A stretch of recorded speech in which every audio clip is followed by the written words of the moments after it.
ஒரு மனிதனுக்கு தலை சுற்றுகிறது, கிரீடினஸ். திடீர்னு எங்கேயாவது போகிறோம், ஒரு 2 மினிட்ஸ் அப்படியே உட்காந்துரும்பா, கொஞ்சம் தலை சுற்றுதுப்பா, பிரச்சனையாக இருக்குது, இதுக்கு என்ன காரணம்? பல பேரை பார்த்துருக்கோம், இந்த மாதிரி எல்லாம் நடக்குது. என்ன காரணம் பாருங்கள். சர்வைக்கல் ஸ்பொண்டலைசிஸ் கழுத்துலேருந்து இந்த முதுகு போகிற தண்டில் கேப் விழுந்தால் சர்வைக்கல் ப்ராப்ளம் வந்தால் அவங்களுக்கு இந்த பூமியே சுற்றுற மாதிரியே இருக்கும். அதில் ஏதாவது நரம்பு அப்படியே கொஞ்சம் ப்ரெஷர் ஆனால் ரத்த ஓட்டம் கம்மியாகும். அப்போது நமக்கு அப்படியே சுற்றுற மாதிரியே இருக்கும். ஒன்று. ரெண்டாவது, அதிகமாக சாப்பிடும்போது கேஸ் தலையில் ஏறினா அவங்களுக்கும் அந்த கேஸ் தலையிலேருந்து இறங்குற வரைக்கும் அப்படியே மயக்கமாகவே இருக்கும். சில பேரெல்லாம் பார்த்துருப்பீங்க, சாப்பிட்ட உடனே 2 நிமிஷம்லாம் படுத்துக்குவாங்க. இவங்களுக்கெல்லாம் இதெல்லாம் ரொம்ப அதிகமாக இருக்கும். 2 மினிட்ஸ்லேயே படுத்துக்குவாங்க. கேஸ் ட்ரபிள் அதிகமாக இவங்களுக்கு கண்டிப்பாக இருக்கும். நீங்கள் என்ன செய்யலாம்? ஏன் வருது? இது எல்லாமே ஜாதகத்துடைய லக்னாதிபதி புதன் சனி காம்பினேஷன்.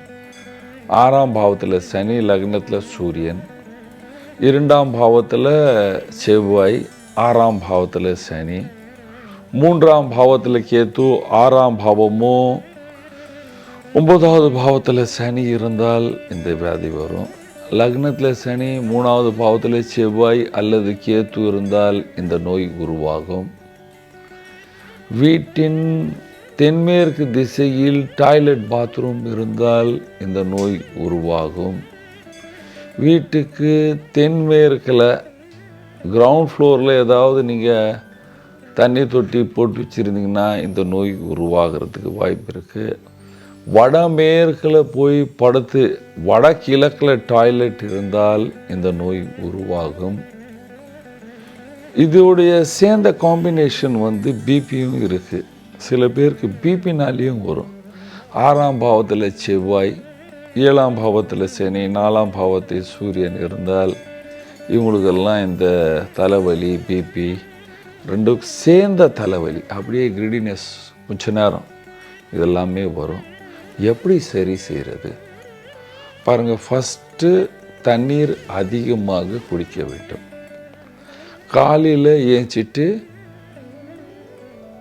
வாக் பண்ணணும், யோகாசனம் பண்ணணும். குளித்த பிற்பாடு பகவான் சூரியனுக்கு தண்ணீர் விட வேண்டும். ஆதித்ய ஹிருதய ஸ்தோத்திரம் படிக்க வேண்டும். நமசிவாய நமசிவாய நாமம் ஜபம் செய்ய வேண்டும். அதாவது சிவனை கும்பிடும்போது எப்படி கும்பிடணும் அப்படின்னா, பகவான் சிவன் நீங்கள் தான் எல்லாமே செய்வீங்க அப்படின்னு அந்த மனபாவத்தோடு கும்பிட வேண்டும். நீங்கள் தான் எனக்கு எல்லா லாபமும் கொடுப்பீங்க, அந்த பாவத்திலேருந்து கும்பிட வேண்டும். உங்களால் முடிஞ்சால் பாலால் அபிஷேகம் பண்ணுங்கள், கரும்பு சாரால் அபிஷேகம் பண்ணுங்கள். வீட்டின் வடகிழக்கை சுத்தமாக வைங்க. உங்களுடைய லக்னாதிபதியும் 9வது பாவத்துக்கு அதிபதி கிரகத்துடைய ரத்னத்தை அணைங்க என்றால் அப்பொழுது தான் உங்களுக்கு தைரியம் உருவாகும். தைரியம் வந்தால் பல நோய்கள் ஆட்டோமேட்டிக்காக குறைஞ்சிவிடும். இதை நான் பகவான் சிவன் பூஜை செய்யுங்கள் அப்படின்னு சொல்கிறதுக்கு பல காரணங்கள் இருக்குது. இந்த மாதிரி இருக்கிறவங்க பகவான் சிவனை கும்பிட்டுட்டு எல்லோரும் சந்தோஷமாக சுகமாக வாழ வேண்டும். நன்றி, வணக்கம்.